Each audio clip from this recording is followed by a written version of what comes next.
All right. Why are we excited about today? We're excited about today because this is the day that we really start talking about kind of the basic fundamental concepts of epidemiology, the things that you really, really need to know in order to understand epi. So remember last week we talked about epi can kind of be roughly divided into descriptive epidemiology and analytic epidemiology. Today we're really going to talk about descriptive epidemiology, which is the fundamental not only of the field of epidemiology, but a lot of healthcare research in general. Descriptive epidemiology, we're talking about who gets the disease, where they get the disease, and when they get the disease. We're talking about the disease distribution. So we can say who, what, when, and where, but really in descriptive epi, we typically refer to it as the person, place, and time of disease. These are the three important categories that we have to talk about when we're talking about descriptive epi. So person really means who's getting sick. Is it just women? Is it just men? Is it just children? Is it just older adults? Who's getting sick? Place is referring to literally the geographic distribution of disease. Where are people getting sick? Is it just people on the campus of SLU that are getting sick? Or is it distributed across the United States? Is it distributed across the world? Where are people getting sick? Are people in rural areas more likely to get sick than people in urban areas? All of these things we have to consider when we talk about place. And then time is when are people getting sick, right? So it's talking about the chronology. So is it cyclical? So things like asthma has cyclical natures a lot of times. So when the spring comes about, you start seeing a lot more ER admissions for asthma, right? Because all of the pollen's out and everybody starts having asthma attacks. So are there cycles and patterns? Is it something that you see that's consistently bad and then you see a spike? And when did that spike happen? All of these things are things we have to look at when we're trying to describe the distribution of disease.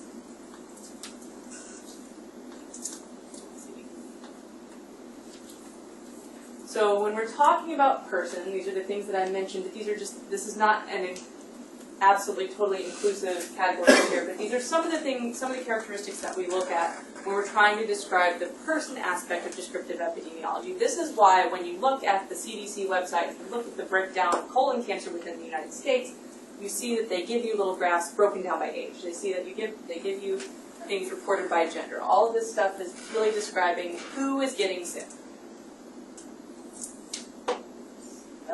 Skipped place. And then again, these are just some of the general things we're looking at when we're talking about place.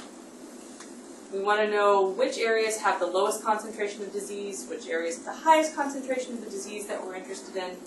Are these rates differing based on geographic location? If a population moves from one location to another, do their rates of disease change? So, for example, the incidence of colon cancer in Japan is very low. Within one generation of moving to the United States, the Japanese have the same rate of colon cancer as the rest of the population of the United States. So the geography is playing a difference, probably due to cultural factors and the fact that they start eating a lot more McDonald's when they get here. I don't know. But so there's who is getting sick and where.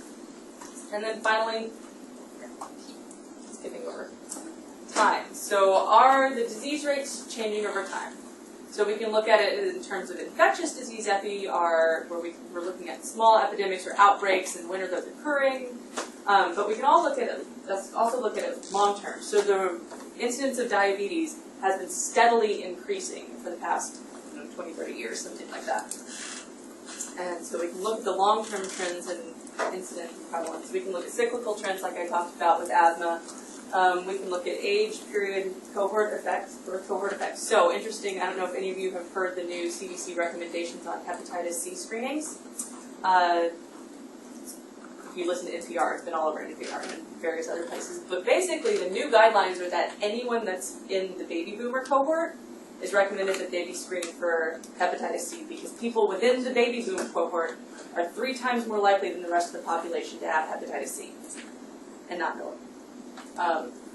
There's other issues going on with that, but so you can have period birth cohort effects. So people that were born at a certain time are more likely to have a certain illness for various reasons. All right. So we need to make a distinction between diagnosis and defining disease for epidemiologic research. So when we use the term diagnosis, we are really talking about in a clinical setting, you're sitting there with your physician, do you have a certain illness based on your clinical diagnostic information? So this is a complex scenario, right? Your doctor does, you don't just walk in the door and your doctor's like, you have colon cancer, right? You walk in the door and your doctor says, sits down and listens to all of your symptoms. They listen to all of your signs. They give full medical history, hopefully. You have time to do that sort of thing. They then order a bunch of tests, and then based on those results, they order a bunch more tests. All with the hope of you finally coming out with a diagnosis of them telling you exactly what is wrong with you as an individual. In epidemiologic research, we don't have that luxury because we're talking about population. So we can't sit down with every person that we think might have a disease and go through this long clinical process. We usually have to have some other way of identifying and defining whether or not we are going to consider a person to have a disease in our study for our research purposes.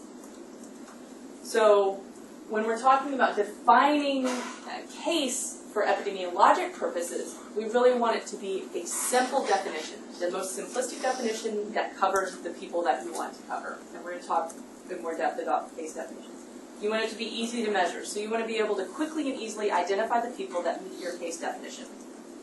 That usually doesn't mean that you can give everybody a complex blood test, right? What it usually means, or for example, in the context of my research, I go into a large insurance database and I look for the ICD-9 codes for people that have a particular illness. Now, it's slightly more complicated than that, but that's kind of the general idea. You want it to be something that's easy to measure and easy to identify. And then your hope is that you will use a consistent definition across your entire study. Theoretically, you would like it to be across everybody that's studying this particular disease state. That's a little unrealistic. But you want to have a consistent case definition so that you know that everybody that you're calling a case in your study truly does have that illness that you're interested in. All right, which leads us to the actual term case definition. So a case definition really is our way to describe the health-related state of interest by identifying the who, when, and where. So we want it to be specific and unambiguous. Case definitions can be composed of the clinical criteria of the disease. They can be segregated into the clinical criteria plus it had to happen in a certain place at a certain time.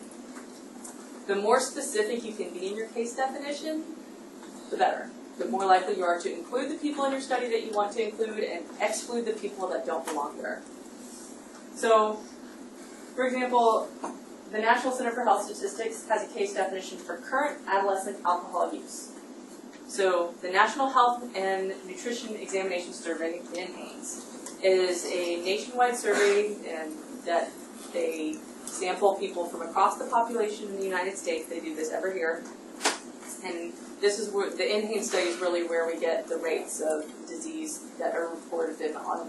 When you look at the CDC and they're telling you like the prevalence of diabetes in the United States is this, it's usually coming from the NHANES data.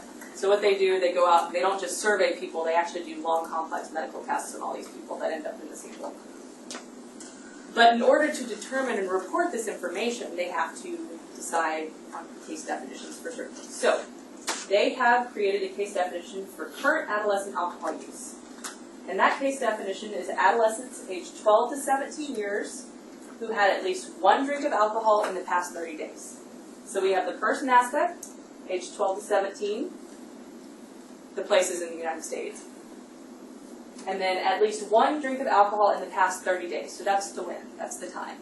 That's a very specific definition, right? Now, whether or not you agree if that actually constitutes adolescent alcohol use, please note, if a 10-year-old drinks, that does not get counted in this number. If an 18-year-old drinks, that does not get counted in this number. The only people that are included as having adolescent alcohol use are people that are 12 to 17 years old and that had a drink within the past 30 days. So if they had a drink 2 months ago, they wouldn't get counted when we're talking about the incidence or prevalence of alcohol use in the United States. Now, the reason that's so important is because the goal is for us to be able to count the people that are sick, right? We want to be able to count the people that have a certain characteristic. In order to count them, we have to know who they are. So we have to define them. We define who we're looking for. That's our case definition. And then once we have created a specific definition, then we can count them. And our measures of disease frequency is just a really fun term for counts and specific rates of different types that we're going to talk about. But it's really just how we quantify the amount of disease within a certain group. Now, before we can really talk about that, we have to do some math review.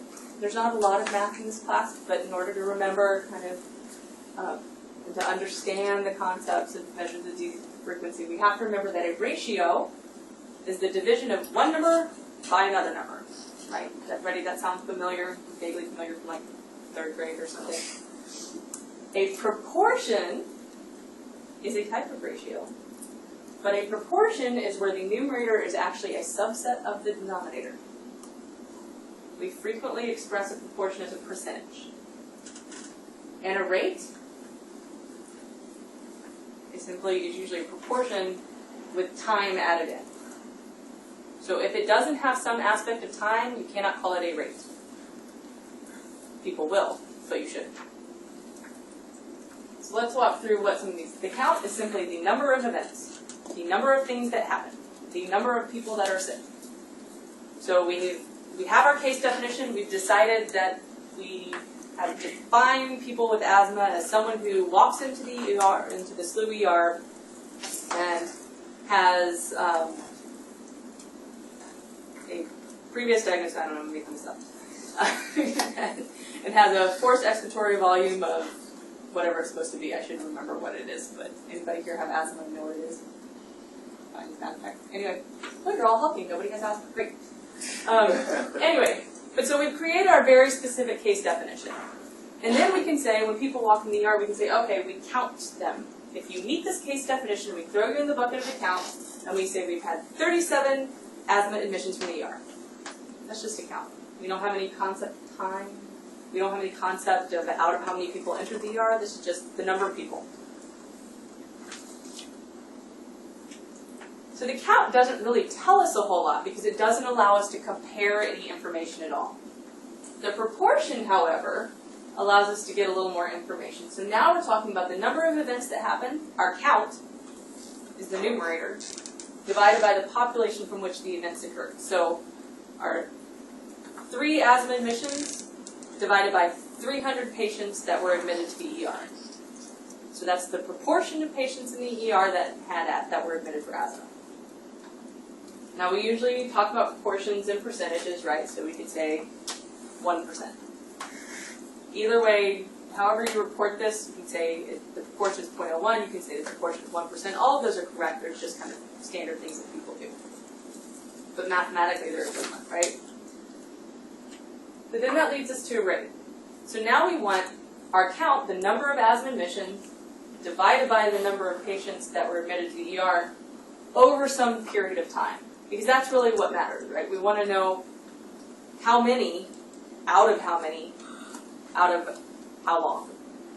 And so that's where we get to have the rate. So we know we had 3 admissions for asthma into the ER out of the 300 patients that were admitted to the ER over a 1-year period. So that's our rate. Now there's kind of just some standards with just in epidemiologic reporting. We typically express rates as whole numbers. So if we had 0.01 asthma admissions per ER admissions, we simply multiply that by some factor of 10. Different disease states usually use different factors of 10. I don't know why nobody likes to be standard. But so then we just get 1,000 asthma if we multiply by 10,000, we get 1,000 asthma admissions over 10,000 ER admissions per year. Because it's a rate, so we have to tell the time, right? There's really no reason except for the fact that 1,000 out of 10,000 admissions is a little more intuitive for most people, and so that's why it's reported this way, standard, just because usually it's easier for people to understand this number than it is for them to understand that one.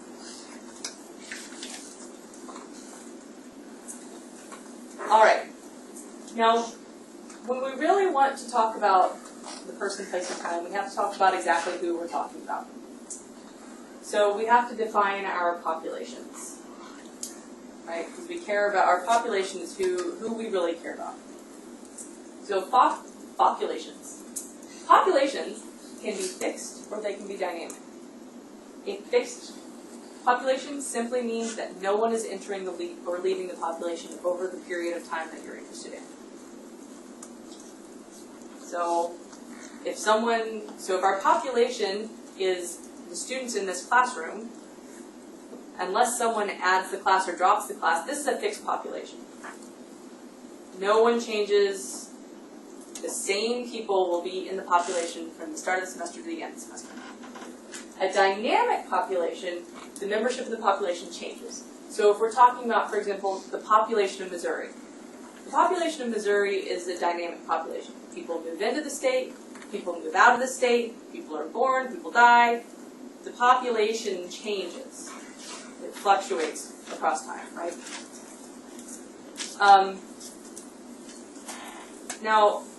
So I used the example of the classroom for the fixed population. Now, fixed populations don't necessarily have to be something that's as small as this. Usually fixed populations are oftentimes something that's of a short duration, and kind of, not close, but geographically. So it would be a classroom, or everybody that attended a picnic, or people that were on an airplane at a certain time. But it doesn't have to be a fixed population so long as the membership in the population doesn't change. It can span long periods of time. So another example of fixed population would be soldiers that fought in the Persian Gulf War that were monitored for cause of death for the next 25 years, so long as you could ascertain everybody that died throughout the whole thing. As long as you had complete data on that. You could monitor people for 25 years. You know everyone who fought in the Persian Gulf War. As long as you follow all of those people up, that's a fixed population. Now, if you lost 2 or 3 people along the way and were not able to follow them, then it would become a dynamic population because you wouldn't know what happened to everybody. Dynamic populations often are defined geographically. We've talked about how populations are frequently defined geographically, be they fixed or dynamic. However, it could also be defined by administratively. So participants in the Aetna healthcare plan. That could be our population of interest. So it doesn't have to be geographically defined. It just frequently is. All right. So we know our population, and the type of population we have determines the type of measures of disease frequency we can use, that we can calculate. So incidence is simply the number of susceptible individuals that get the disease. They are new cases of disease. An incident case is a brand new case. So it's someone who was at risk of having the disease and now gets the disease. A count of incident cases is simply just the number of new cases of disease over your period of time that you're interested in, right? And susceptible individuals does not include people that currently have the disease because they're not susceptible, right? If you currently have diabetes, you're not susceptible to getting diabetes, you already have it. So you can't be at risk and have the disease at the same time.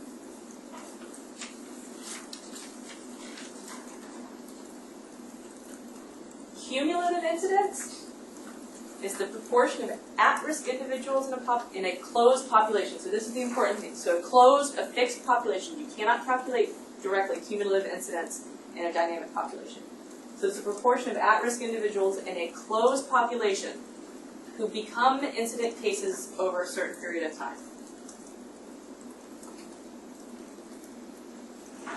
So cumulative incidence is the easiest way for us to talk about risk.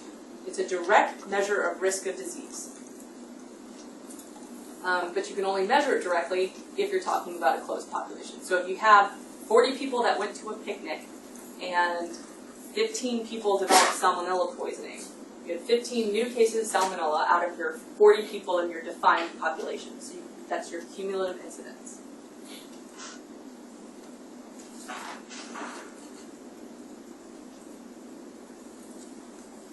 So it's difficult, most populations aren't closed. Most populations are dynamic. And it's difficult to estimate, you can't estimate risk directly using cumulative incidence when you have a dynamic population, especially when you're talking about long periods of time. So remember, dynamic populations are populations where people are changing. It's not the same people, so the majority of the people are the same, but some people move in and some people move out. So because we can't count and have a whole number of the absolute number of people that existed in this population over a particular period of time, because the number kind of fluctuates. So if we're talking about the period of 1 year, the population of Missouri changes probably daily. So we estimate person time. Person time is the amount of time a particular individual contributes to that population. So the amount of time. So if you only live in Missouri for 6 months, you contribute 6 months of person time to that entire year. If you live in Missouri for the whole year, then you've contributed 1 year of person time. But using person time allows us to estimate the incident rate. So we use incidence rate when we're talking about dynamic populations. And incidence rate is simply the number of incident cases over the amount of person time.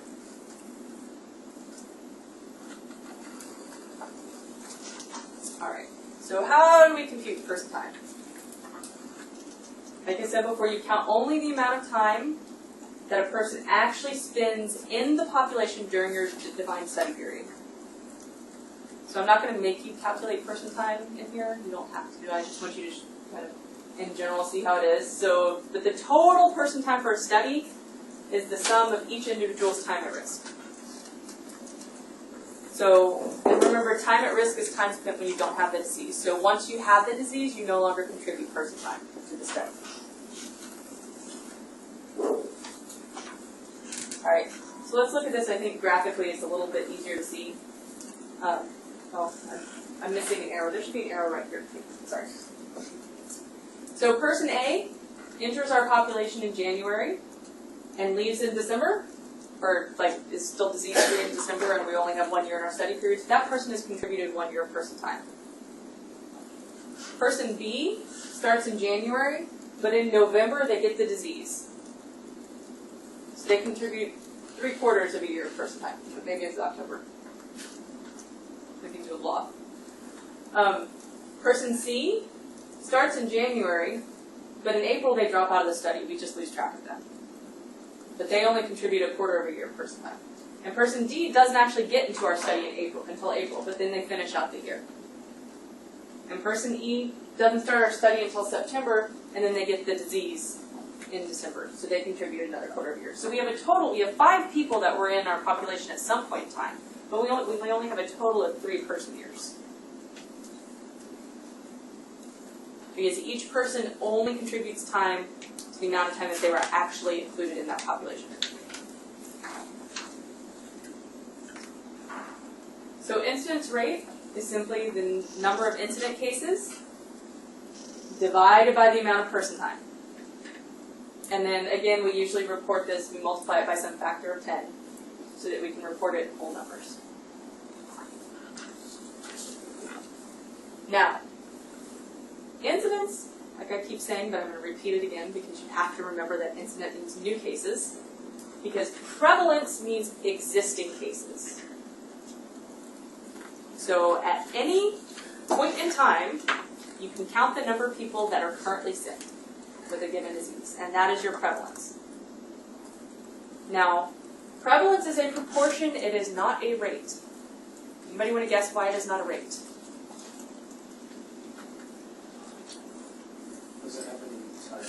Right, it's not over a period of time. It is calculated at one point in time. Now, you may hear it, sometimes you'll hear point prevalence, so you may count your prevalence as a day, or you may have a period prevalence, so it was the prevalence for a 3-year period, but it would count anybody that had the disease at all in that 3-year period.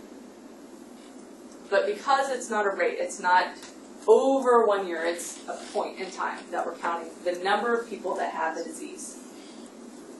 Yeah? So if you're doing like incidents over, I don't know, we'll just say a year, and someone gets the disease, gets better, but then gets that disease again. So like with that, would you count them twice in incidence but once in prevalence? It depends. So it depends on your case definition, basically. So if your case definition, if the person gets the disease and then goes back into the at-risk pool and you're okay with counting that person as another incident case over that 1 year period, then yeah, you would count them twice as an incident and once as a prevalent case. But if you had a disease like that, an infectious disease, you wouldn't be counting prevalence over a 1 year period, generally speaking, if that was like a possibility. Yeah. So, yeah. So it's just kind of like the age thing. Yeah. But the big important thing is that it's anybody that's sick. It doesn't have to be, it could be somebody that got sick 10, 15 years ago. So prevalence becomes really important as you study chronic illness. Incidence we care about for chronic disease, but we also talk about incidence a lot in infectious disease, and so there's slight differences in that. But when we're talking about chronic illness, people would probably only be an incident case once, and there would be a prevalent case subsequently. All right, so let's walk through and guess prevalence or incidence. Actually, let's not. We don't have time. Yeah, we definitely don't have time. It's almost 4 o'clock. Let's write this down, and then you can, if you have questions, we can talk about. Right. The first one is incidence. Specifically, it's incidence rate. Second one is prevalence. Third one is trick, but it's prevalence. And fourth one is cumulative incidence. Anybody want to guess why the third one is prevalence and not incidence when you're talking about the number of babies born?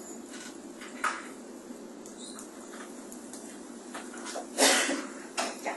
Because they have the disease, they're born with the disease. They are born with the disease. The other, so they are born with the disease. At some point, you have to like have an incident thing, but we don't know the number of conceptions, right? We don't know the number of abortions. We don't know the number of spontaneous or otherwise. We don't know a lot. So anytime you're talking about birth defects, it's always considered prevalence. It's never considered incidence.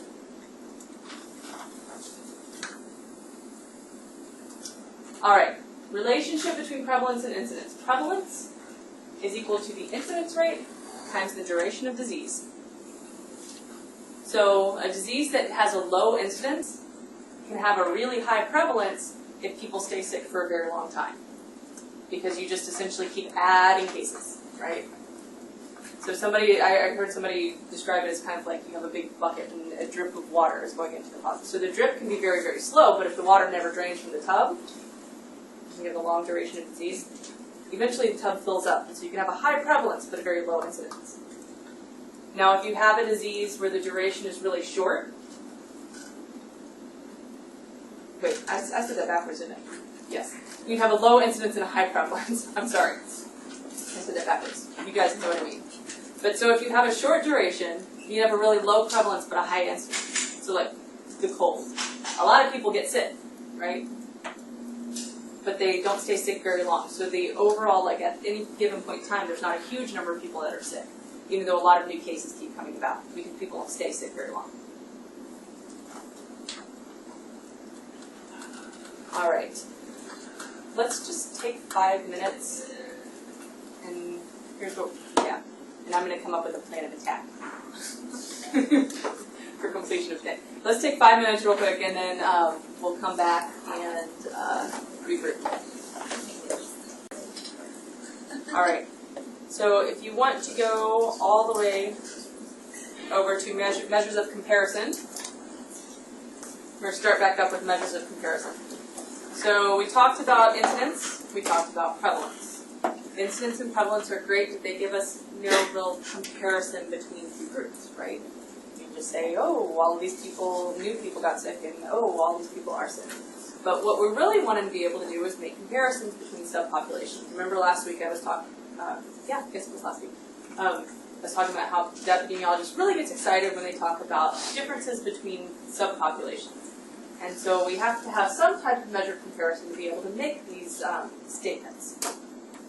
So, we use measures of comparison to summarize the relationship between the exposure and the disease by comparing at least 2 measures of disease frequency, sometimes more. So we usually have group 1, which is our group of interest, and then group 2, which is our comparison group. We may have more groups, but we have to have at least 2. We have 2 options for comparison. We can either calculate the ratio of 2 measures of disease frequency, or we can calculate the difference between 2 measures of disease frequency. My preference is to do the top one. They serve different purposes. We're going to talk mostly about ratios in this particular course, rather than absolute risk difference. All right. So we've learned how to calculate incidence. We've learned how to calculate prevalence. We've talked about the difference between fixed and dynamic populations. Let's talk about what types of measures of disease frequency we have. A crude rate is the rate for the entire population. So if you say that's crude, that means everybody. We haven't taken anything into consideration. We haven't partitioned anyone out. We haven't statistically manipulated it. Everybody's included in the crude rate. A stratum is simply a fancy word for a subgroup, right? So your stratum could be, you could stratify based on race. And so your stratum would be white, or non-Hispanic white is usually, you have to do the race ethnicity thing. Non-Hispanic black, Asian, so forth, right? Or we could stratify based on gender. So we would have 2 strata. We would have women and we would have men. So once we have stratified, once we have grouped people into their little subpopulations, we can calculate a stratum-specific rate. So the stratum-specific rate simply means the rate for just that subgroup of the population. So if we have a stratum-specific rate, we can then say, okay, we know the rate for women is this, but the rate for men is this. And then you can start talking about making comparisons between women and between men and men, right? On disease and disease state. An adjusted rate is a rate that we have mathematically manipulated so that we minimize the differences in populations. So we're not talking about now making comparisons between 2 subpopulations. We're talking about we have taken all that we know about math and we've taken out the variance due to some other factor. And now what we're hoping to do is just isolate the rate that's due to whatever we're interested in. We will talk about adjusting rates a lot more in the future. But let's walk through. So if we're talking about measures of disease frequency, if I tell you in 2007, 10.7% of people aged 20 and older in the US had diabetes. What is that?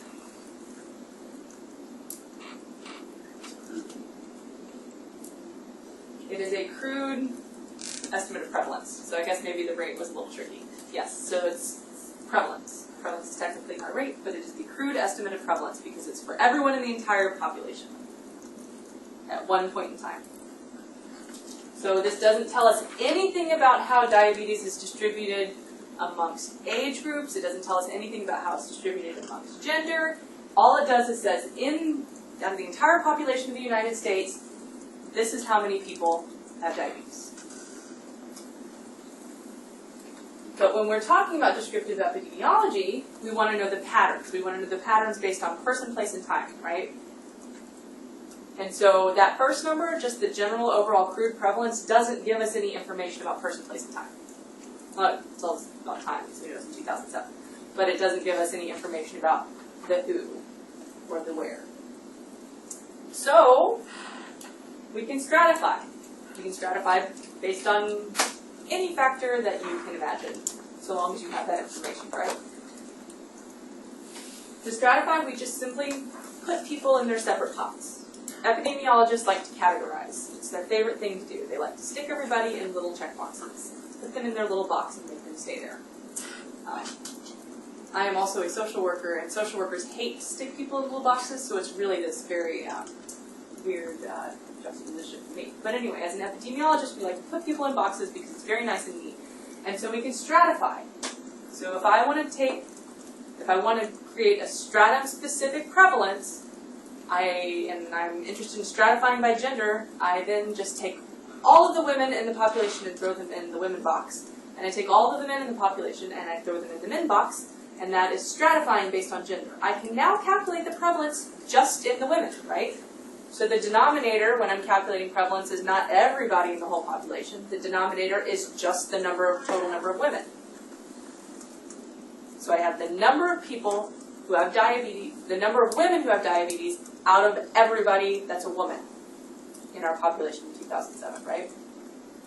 Or I can do that for men as well. So now we're starting to get information about person. We're able to make comparisons between women and men, right? We could do this with any other variable that you can divide people up into groups by. But it's giving us information about the disease frequency relative to person, place, and time. And when I say stratum, I simply mean subgroup of the population, right? Stratum is just a fancy word we like to use for it.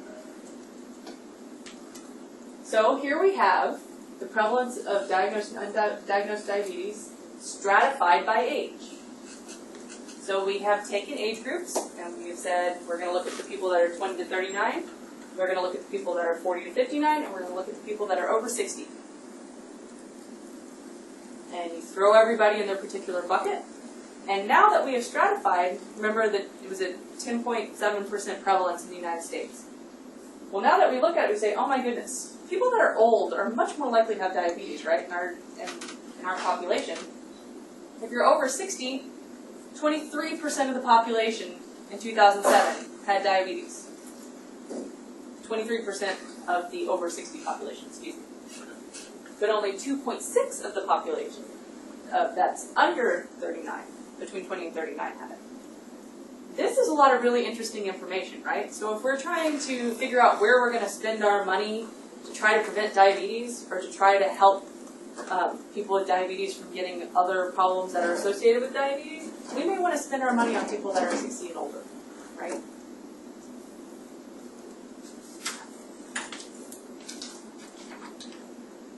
So we can also look at it in a table form. So simply we've stratified adults with diagnosed diabetes in Missouri in 2007, so we're still looking at prevalence within Missouri. So at this point, we have now actually created two strata. So if our first population was the population of the United States, we can stratify based on state, right? So we can look at within Missouri. We can compare Missouri to Illinois. And then within our Missouri strata, we can also stratify by age again and look at the prevalence, the age distribution within Missouri. And if we really wanted to, we could look at the age distribution within Missouri and compare it to the age distribution within Illinois, right? So you can keep breaking down into subgroups depending on what your interest is.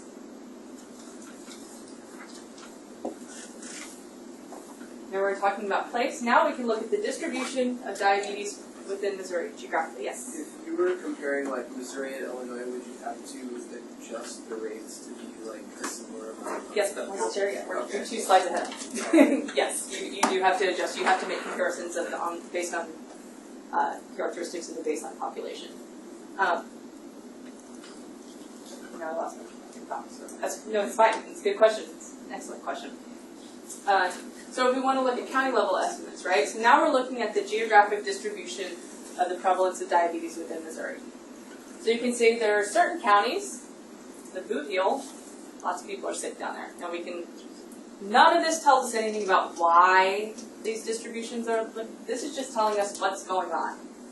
So we can see that different amounts of people are sick based on where you live.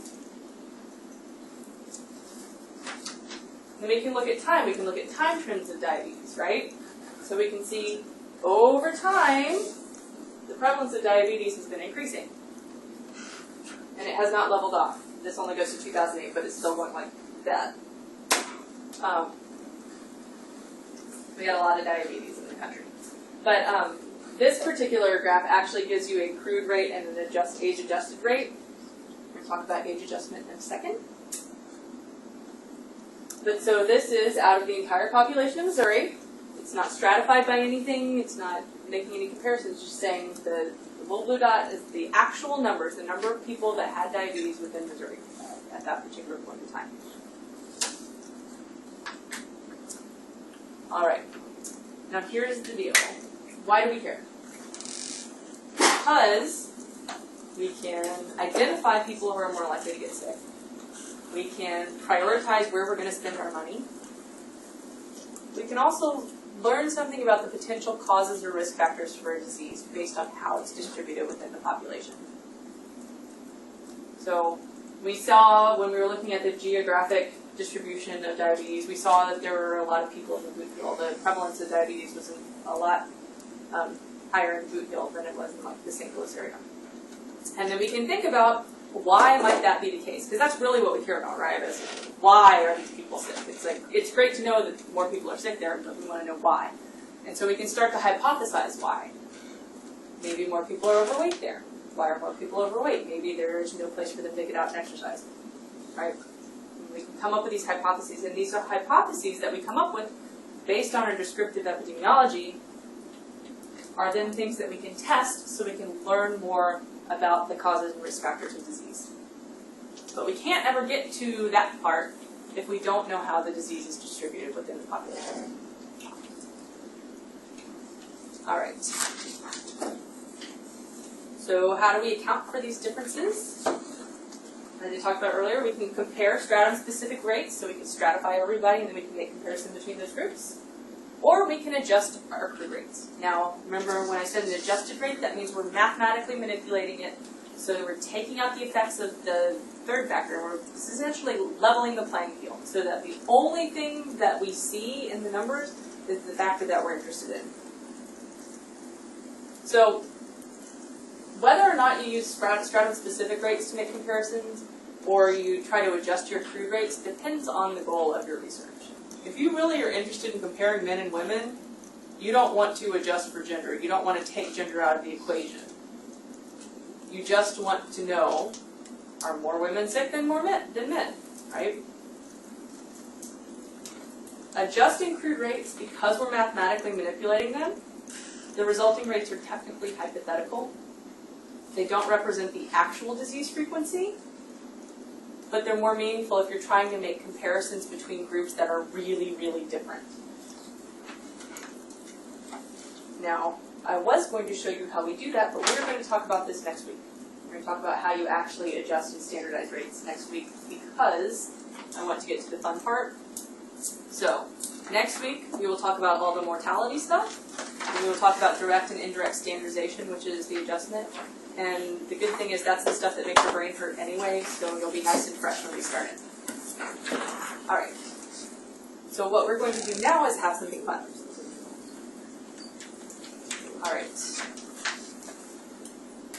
We're going to figure out... Oh, no, we're going to skip this one too.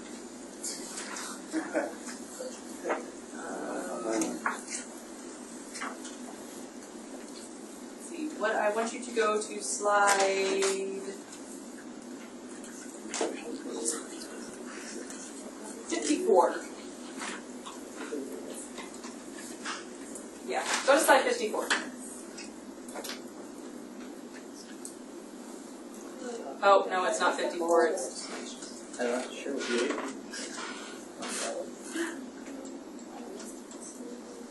This is what happens when I borrow slides from people. I don't like the things when I like everything just to be there, and then you have to like click through 20 slides to drive me nuts. Anyway, so let's review a couple of things. I legitimately borrowed them. I didn't steal them. The slides that were given to me. All right, population is all the people in the group that you're interested in. Disease distribution is simply the pattern of disease that you see, how it's spread out. Disease distribution can refer to the person, place, or time, how disease is spread out. Now a hypothesis, we haven't really talked about hypotheses yet, but hypothesis is simply an educated guess, right? But it's a guess that you make based on knowledge that you have. So it's not just, I hypothesize this because it sounds great, or because the magic fairy told me to. It's something based on a theory or some observations that you've seen. You've seen that the distribution of diabetes is greater in the Boot Hill, Missouri. You make an educated guess as to why that is the case. You create a hypothesis that you can then test. The important part of the hypothesis is that it is testable. It's not something that you can't ever figure out. It's something that you can create an experiment or you can create an observational study and test your hypothesis. That's what's important. That's what makes it different from just playing a guessing game. Remember that descriptive epidemiology is really, we're describing the population. We're not manipulating anything. We're not trying to identify risk factors. We're simply describing what is there. And we use person, place, and time to describe what is there when we're talking about describing the population. Okay. Yet another thing that I'm going to hand out, but we're going to skip, as far as like doing just a fun little exercise. Take one and pass it down. At your leisure, go through when you have a chance at some time before next Wednesday, and I want you to, I want you to underline any clue that you see that would help you identify an exposure, and then circle any hypotheses that they have. So if it's a clue as to something that would help you develop a hypothesis, I want you to underline it. And if you actually see them state a hypothesis, I want you to circle it. And then we'll just talk about that next week when we get there and have more time, because now we're going to get to the thing that's actually fun.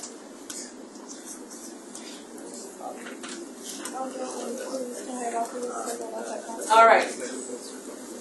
So, we're talking about whistles that you blow. Here. The kind like the actual physical whistle, right? And we're going to talk about how we can use person, place, and time to help us formulate a hypothesis. So we just talked about, we just answered all these questions a second ago. We're not going to walk through them. But what you do see, in a second I'm going to give you all one of these little sheets that has person, place, and time on it. But so let's say we're looking at disease X.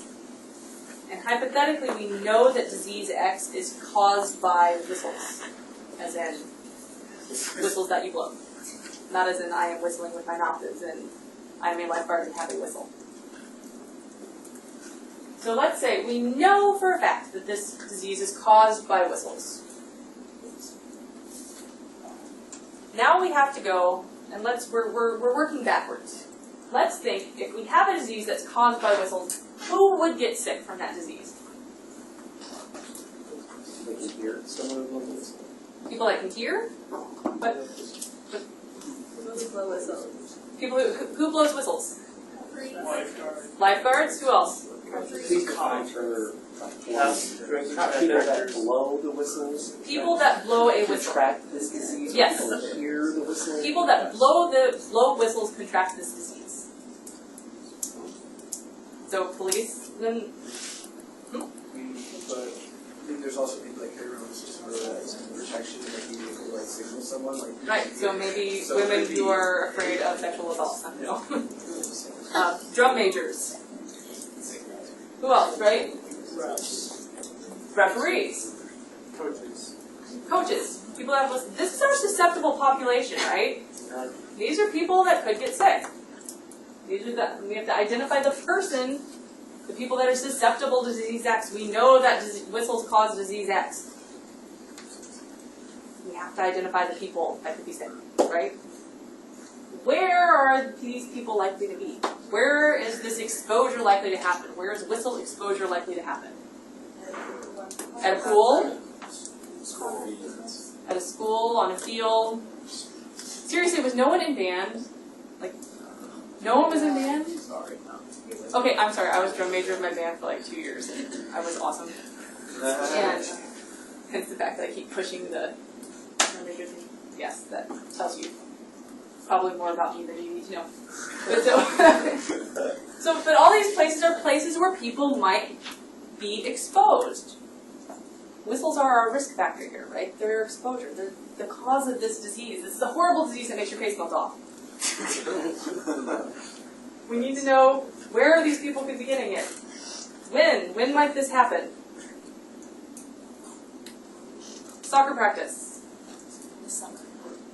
In the summer, yes, in the summer, there's probably a huge uptick in face melting off disease. In the summer, when all these lifeguards are blowing their whistles and getting exposed to this horrible, horrible illness, right? So for this particular little hypothetical exercise, we knew the cause of the disease. So here's what I'm going to do. I'm going to hand everyone out a particular cause of a disease. It is your responsibility to write down the person, place, and time associated with this cause of disease. Do not show anyone else what your disease is. Everybody will have a different, well, it doesn't matter what the disease is. Do not show anybody else your cause of disease. Everybody will get their own. So take one of these, pass it back. You will have, say, 5-7 minutes-ish to write down the people that get sick from your risk factor, the places that it might happen, when it might happen. There is a number on the back of your sheets, on the back of the little handouts I'm going to give you. Write that number in the bottom corner of your little thing where it has the little number sign. And then in a second we're going to play real epidemiology.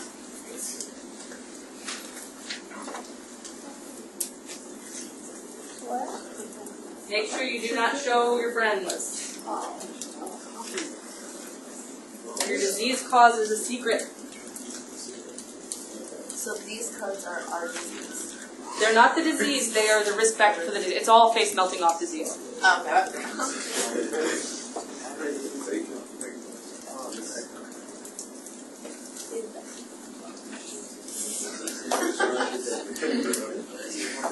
But based on your risk factor, you need to write down who's likely to get sick, where they're likely to get sick, when they're likely to get sick, when they're likely to have this exposure, right? So I'm giving you an exposure.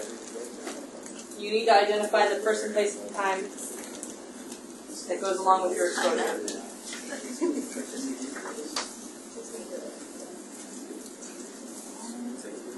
And then just make sure you write your number at the bottom corner. Do not write your disease, your risk factor on your sheet at all. It will ruin the fun.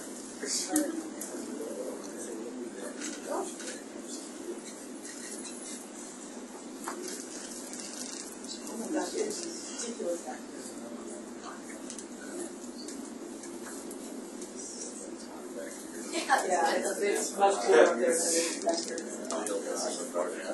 What?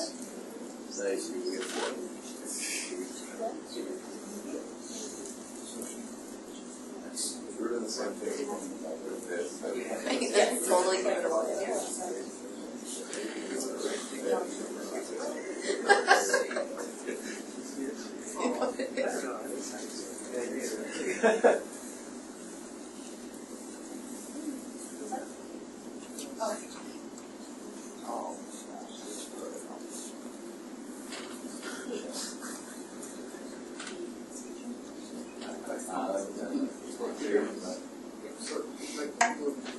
Contact with one, or Yeah. So who's likely to, that basically depends on your risk factor, but who's likely to come in contact with it, when is this likely to happen, where is this likely to happen?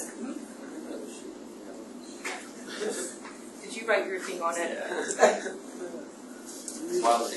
My people kind of gives it away completely.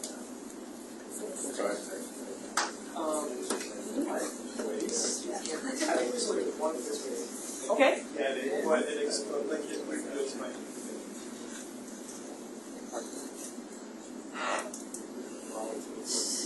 Well, think it in broader terms. So instead of just like that one physical door, think about it as in, like, are there certain areas that are more likely to have that type of, yeah. Oh, okay.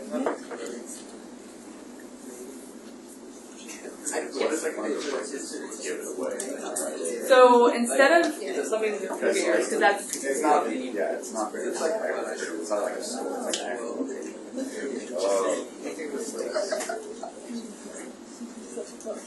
no, Okay. Okay. As far as time, like, what do you think? It should just be. Usually I like. I don't know, I wasn't looking up words. I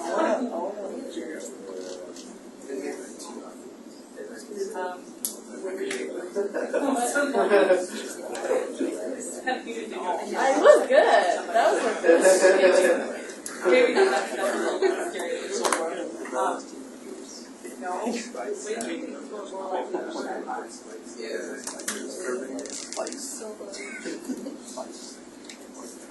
There's no right or wrong answers. We try not to give it away, but there's no right or wrong answers.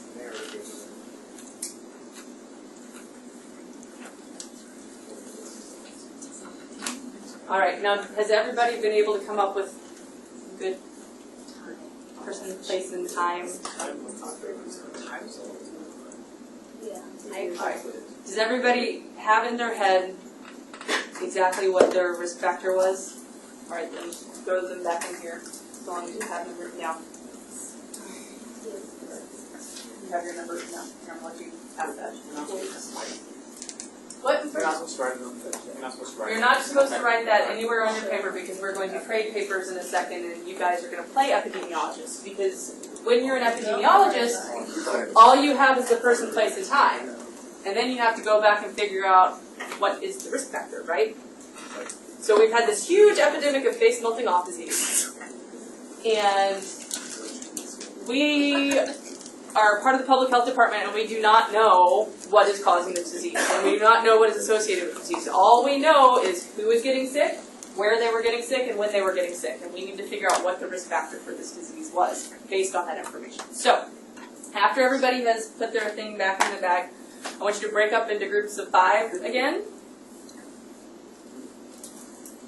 Oh, I need to pass out something else.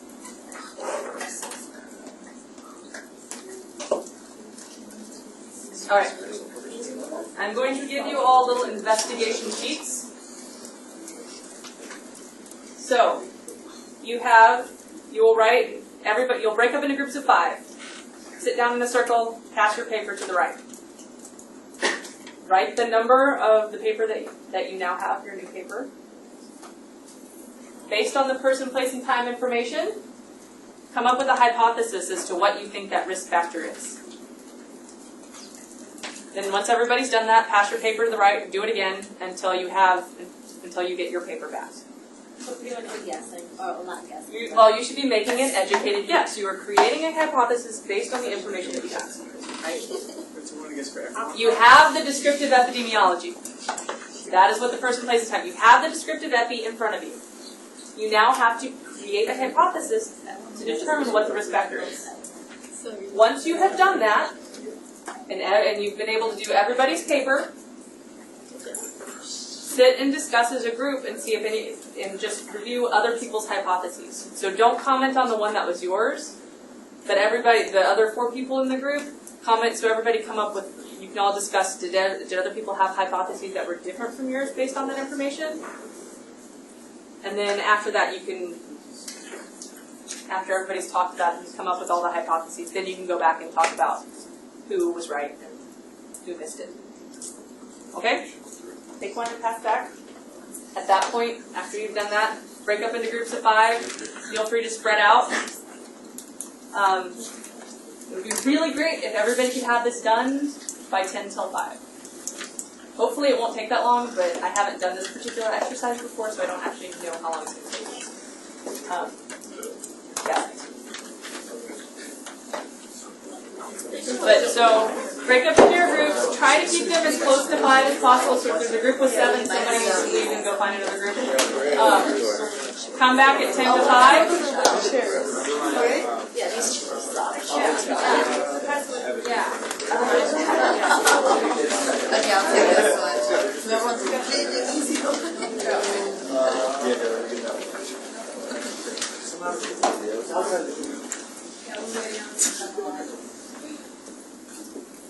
We need 2 more. We need 2 more. 2 more people. So we all have to get through each one. All right, people. The groups are there's 31 people in this class. And I think one person's missing, so we should have even, there should be 5 people in each group. That should work. Okay, cool. I don't have it right there. Okay. It's usually. Here's one.